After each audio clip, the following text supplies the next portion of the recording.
افسوسناک واقعہ پیش آیا. اتنا بڑی مسجد، مدینہ مسجد طارق روڈ کے اوپر، میں تو سمجھ رہا تھا 25-30 سال، ایسے اندازہ لگایا تھا، پتہ چلا کہ 40 سال سے قائم. اور پورے طارق روڈ کے اوپر اول سے آخر تک کوئی اور مسجد نہیں، اور پارک برابر میں پیچھے پڑا ہوا ہے. اس کے بارے میں حکم دے دیا، ڈھا دو اس کو، پارک بناؤ اس کو. خدا کا خوف کرنا چاہیے. لوگ اس سلسلے میں بڑی غلط فہمی میں مبتلا ہیں. ایک بات میں آپ کو پروازیں کر دیتا ہوں کہ لوگ کہتے ہیں بھئی اگر غیر قانونی طور پر جگہ پر بنائی گئی ہے مسجد تو وہ مسجد نہیں ہوتی. یہ صحیح بات ہے، لیکن اس کا مطلب یہ ہے کہ ایک تو اگر کسی کی زمین پر جہاں جائز قبضہ کر کے مسجد بنائی جائے گی وہ بالکل ناجائز ہے، حرام ہے وہ. اسی طرح اگر کسی سرکاری جگہ پر بنائی جائے گی تو بھی اصل بات یہ ہے کہ نہیں بنانی چاہیے. لیکن صورتحال یہ ہے کہ ایک اسلامی ریاست میں حکومت کا فرض ہے کہ وہ ضرورت کے مواقع پر مسجدیں بنائے. اس کا کام ہے یہ. الذین ان مکناہم فی الارض اقاموا الصلاۃ.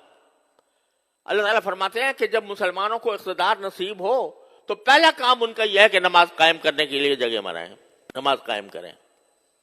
تو یہ حکومت کا کام ہے.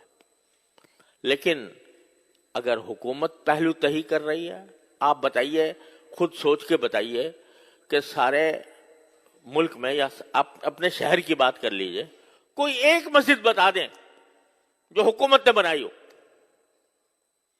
یعنی حکومت نے اپنے خرچے پر تعمیر کی ہو. مندر تعمیر کر لیا، وہاں گردوارہ تعمیر کر لیا سکھوں کے لیے، لیکن کسی مسجد، کوئی مسجد تعمیر کی ہو اپنے خرچ پر، کم از کم میرے علم میں نہیں.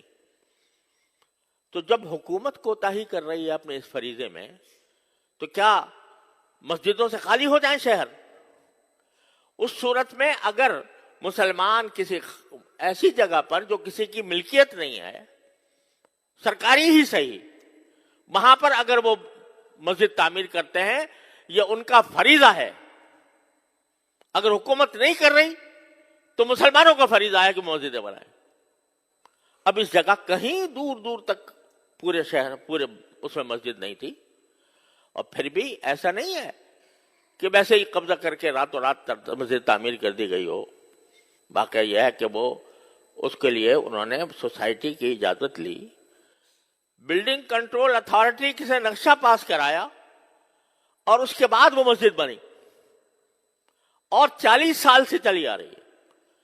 اور آپ کوئی بھی جا کر دیکھ لو کہ ہر 5 نمازوں کے اندر ہزاروں نمازی نماز پڑھتے ہیں، اور جمعہ میں تو کوئی ٹھکانہ نہیں، وہ چلی آ رہی ہے.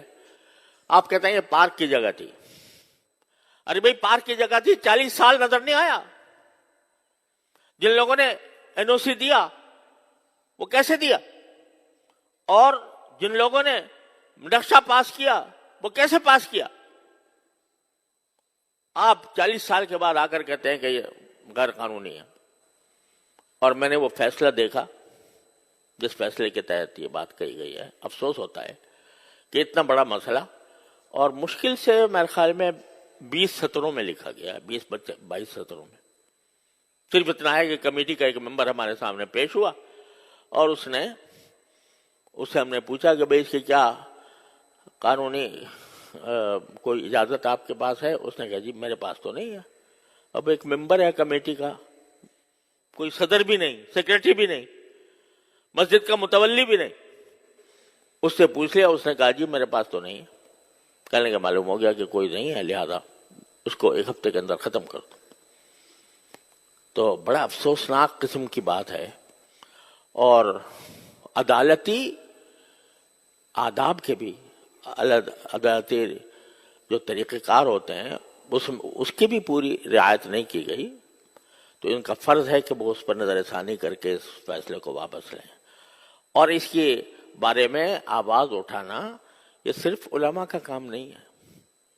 ہر بات میں یہی بولیں بھئی مسلمان بھی تو ہیں، وہ ہر مسلمان کے ذمہ ہے کہ وہ اس بارے میں قانون کے دائرے میں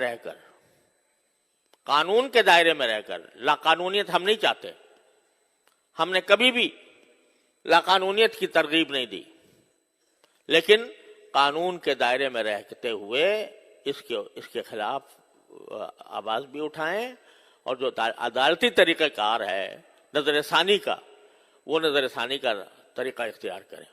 تو یہ ہر مسلمان کا فرض ہے۔ تو یہ نہ سمجھا کریں کہ جب بھی کوئی برائی ہوگی تو بس مولوی ہی بولے گا اور باقی کسی کی ذمہ داری نہیں ہے، ہر فرد کی ذمہ داری ہے۔ اور اگر یہ سلسلہ چل نکلا مساجد کو گرانے کا تو پتہ نہیں کہاں جا کر اس کی انتہا پہنچے گی۔ تو اس کو خیال کرنا چاہیے۔ اللہ تبارک و تعالیٰ اپنے فضل و کرم سے ہمیں اس امت کی جو اصل خاصیت ہے کہ امر بالمعروف اور نہی عن المنکر، شریعت کے دائرے میں رہ کر، اور الحمدللہ ہمارا قانون بھی اور آئین بھی کوئی اس کے تحفظ دیتا ہے، تو اس کے دائرے میں رہ کر اس کے بارے میں جتنا کسی مسلمان سے ہو سکے وہ کرنا چاہیے۔